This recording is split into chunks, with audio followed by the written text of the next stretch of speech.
अस्सलाम वालेकुम math class chapter number 7 electrochemistry lecture number 7 इसमें आज हम कोरोजन को पढ़ेंगे और प्रिवेंशन ऑफ कोरोजन को भी स्टडी करेंगे।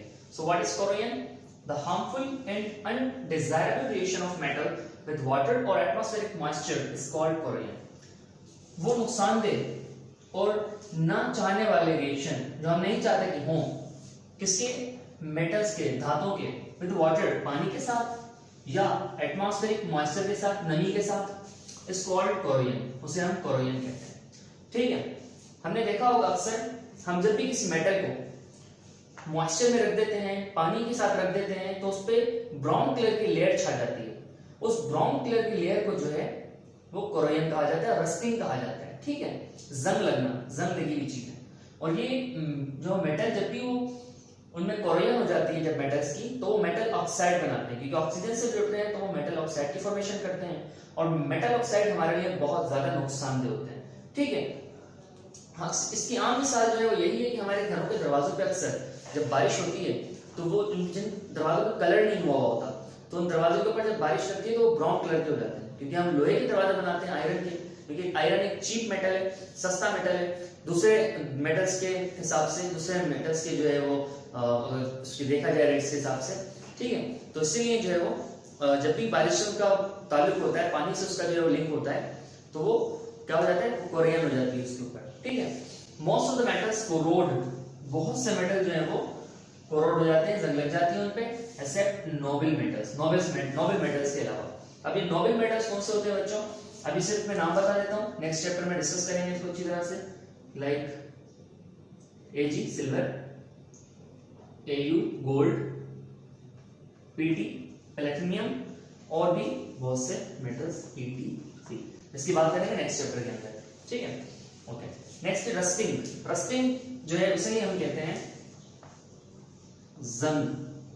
ठीक है, जंग लगने का अमल जो है वो रस्टिंग कहलाता है। जब भी आयरन के ऊपर वाटर मॉइस्चर रिएक्ट करते हैं तो उसे हम रस्टिंग ऑफ आयरन कहते हैं।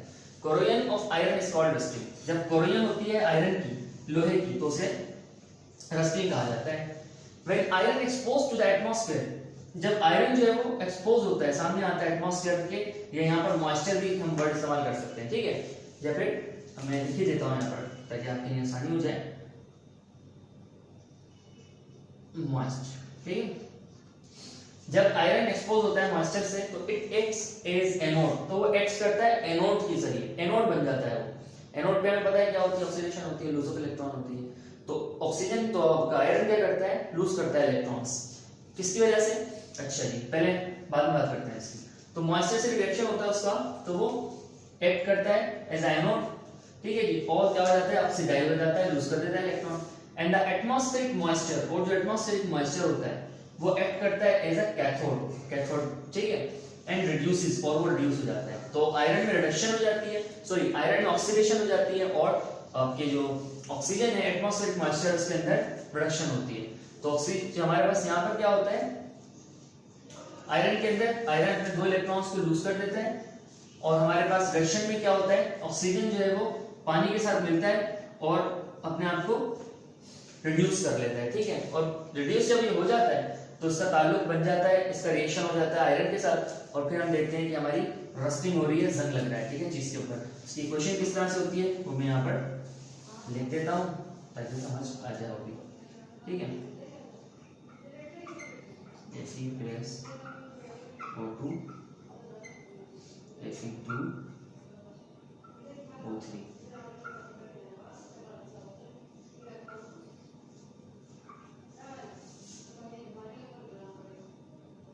ठीक है, ये हो गया आपकी इक्वेशन बैलेंस में।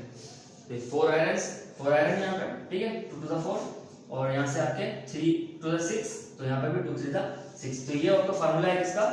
रस्ट का, जंग का फार्मूला है। जब भी आयरन को जंग लगता है तो ये इक्वेशन बनती है। ठीक है, ओके।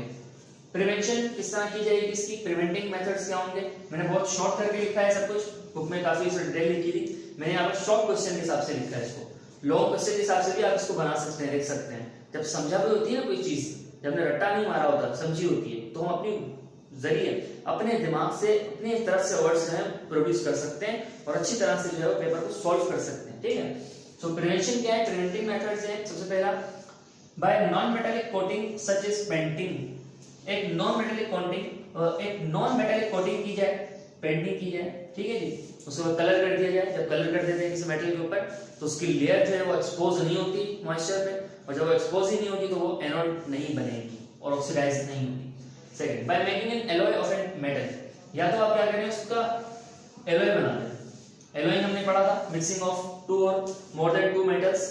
जब दो या दो से ज्यादा मेटल्स आपस में जुड़ जाते हैं, आपस में मिक्स हो जाते हैं, तो उनका क्या बन जाता है, उनका एलॉय बन जाता है।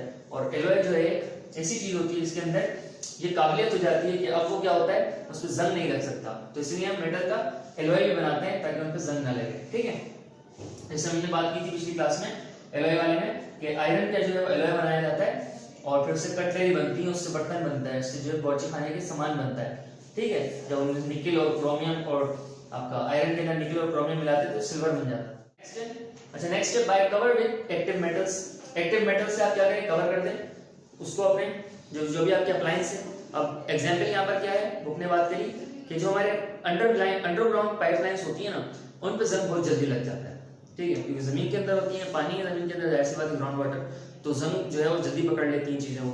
तो उसके लिए क्या किया जाए उनको बचाने के लिए, देखिए जंग की बात हमने बात की थी, जंग जो है वो नुकसानदेह, तो उसे क्या कर सकते हैं हम, उसी कैथोडिक प्रोटेक्शन कर सकते हैं। तो एक ऐसा मेटल उसके ऊपर जो है वो लगा सकते हैं जो एक्टिव हो। एक्टिव मेटल हम उन मेटल्स को कहते हैं जो रिएक्टिव होते हैं, जो जल्दी रिएक्ट करते हैं, आयरन से जल्दी रिएक्ट करेंगे, ठीक है, like aluminium and magnesium. Okay, last point, by electroplating of corrosion resistance metal, या तो क्या करें, इलेक्ट्रोप्लेटिंग कर दें, एक मेटल के ऊपर दूसरे मेटल की लेयर चढ़ाते हैं, इसमें भी इलेक्ट्रोप्लेटिंग के अंदर, लेकिन इलेक्ट्रोलाइसिस का हमारा होता है, इसको जो है नेक्स्ट लेक्चर के अंदर थोड़ा डिस्कस करेंगे, पढ़ेंगे, ठीक है। इलेक्ट्रोप्लेटिंग कर देते हैं ऐसे मेटल से जो कोरियन रेजिस्टेंस होते हैं इनके अंदर, जिनके ऊपर जो है वो कोरियन नहीं लगती, बहुत कम लगती है और रेजिस्ट कर सकते हैं, like silver, zinc, chromium, copper and tin. ये चार मेटल ऐसे हैं जिनकी इलेक्ट्रोप्लेटिंग कर सकते हैं आप अपने मेटल के ऊपर, तो कि इसकी हिफाजत की जा सकती है, उसकी हिफाजत हो जाती है, ठीक है। तो ये था आज का लेक्चर हमारा कोरियन इंटरवेंशन। तो फिर आपको समझ आई होगी सारी बातें। इंशाल्लाह नेक्स्ट लेक्चर के अंदर आपसे मुलाकात होगी, तब तक ख्याल रखिएगा। अल्लाह हाफिज़।